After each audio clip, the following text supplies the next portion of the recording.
Before the sun clears the ridge, the African escarpment is already breathing. Mist slides off the cold stone and pools in the low ground. Weaver birds stir in the thorn trees, and the first light runs gold along the tops of the rocks. Down in the valley, the grass is still gray with dew. A dung beetle rolls its whole world across the path. A lizard climbs a warm stone and waits for the heat to arrive. This is a good land. It is also a patient one. Here, peace is only the quiet before something decides to move. They come down from the high cliffs the way they always do, when the light is finally safe. A troop of Chacma baboons, more than 50 strong, spilling out across the rocks. Old males with scarred shoulders, mothers with infants clinging beneath them, juveniles that cannot cross 10 steps of ground without turning it into a game. They move as one loose gray tide, and the tide has rules. The strong walk the edges, the small stay in the middle.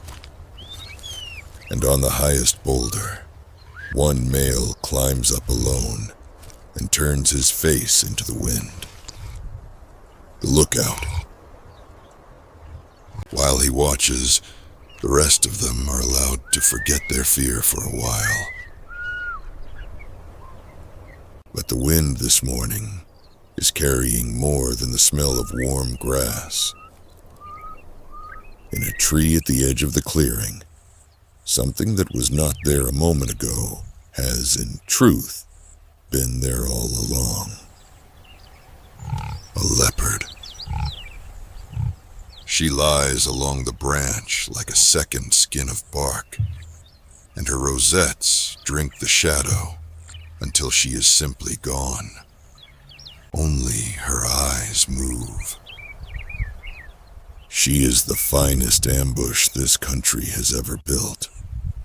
Silent, unhurried, and almost always alone. And she has learned the one law that rules this morning. By daylight, against the whole troop, she cannot win a fight.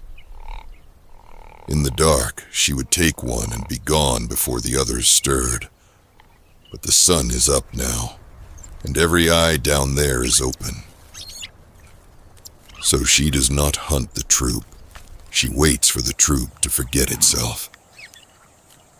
The morning warms, and the watchfulness begins to soften.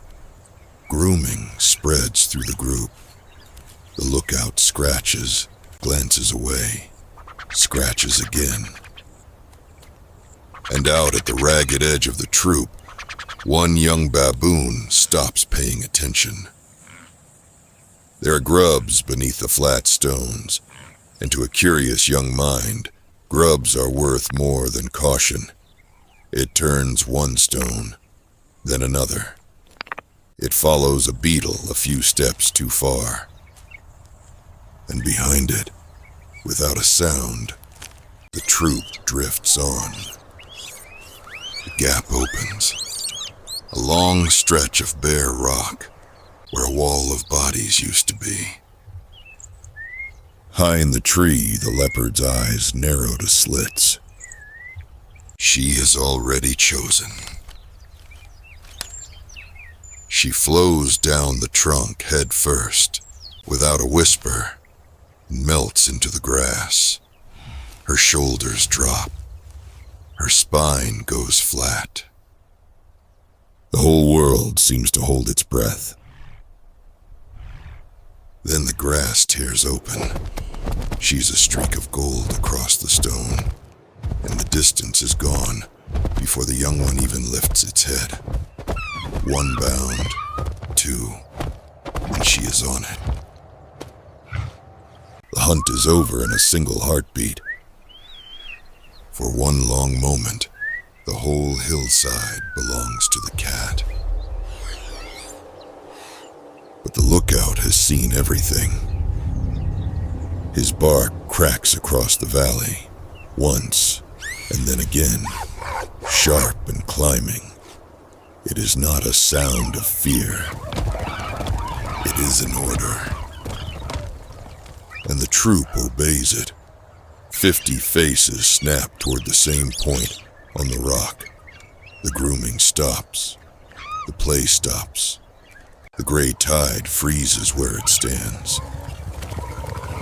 Then it turns.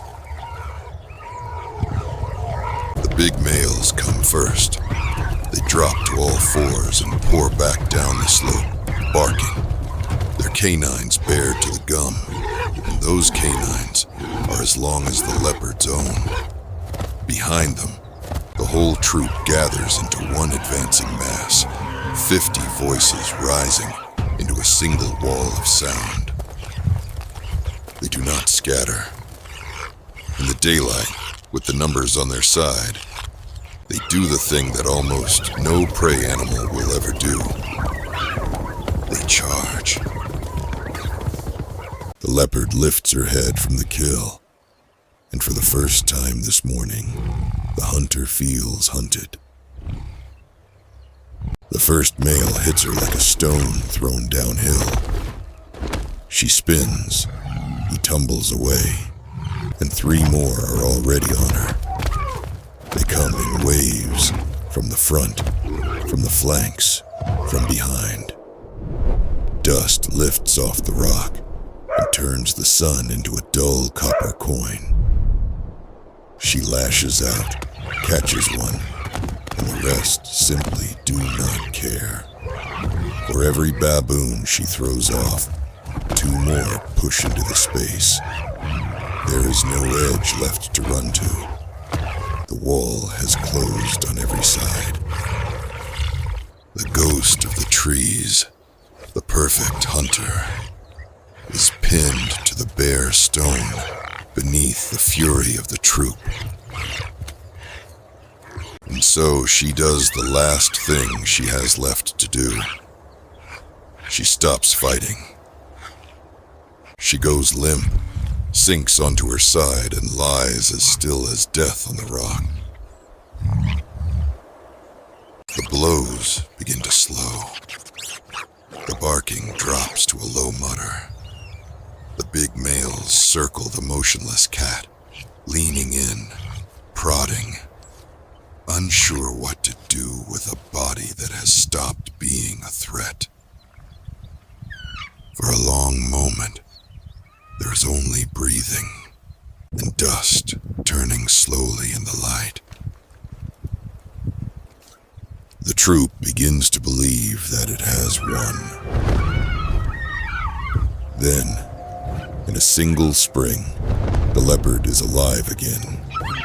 She erupts off the rock, scatters the nearest male, and she is gone. A streak of gold pouring over the boulders and down into the long grass, running low, running flat out, running for the tree line. She does not look back. The hunter that looks back at that wall does not get to leave it a second time. Behind her, the baboons hold the ground. They bark at the empty slope until the empty slope falls silent. Then they close ranks around their own. Slowly, the gray tide folds back together, lifts its young into the middle, and moves on across the bright rocks, as if the morning had never cracked at all. Far below, at the edge of the trees, the leopard watches them go. With nothing. The Chacma baboon was never built to beat a leopard. 1 against 1 in the dark, it loses almost every time. Its strength was never in a single body. It is in the troop, and in the daylight, that lets the troop act as one animal. They post sentries on the high ground, and a single bark can turn 50 animals in a heartbeat. The largest males carry canines that rival a big cat's, and when they lead the charge together, few predators on the continent will stand and take it. It is exactly why the leopard hunts them in the dark, and why she slips away the moment the sun catches her in the open. In the wild, troops like this one have surrounded leopards for hours. Some of those leopards never walked away. Alone, a baboon is prey. Together, in the light, the troop becomes something that even the perfect hunter has to run from.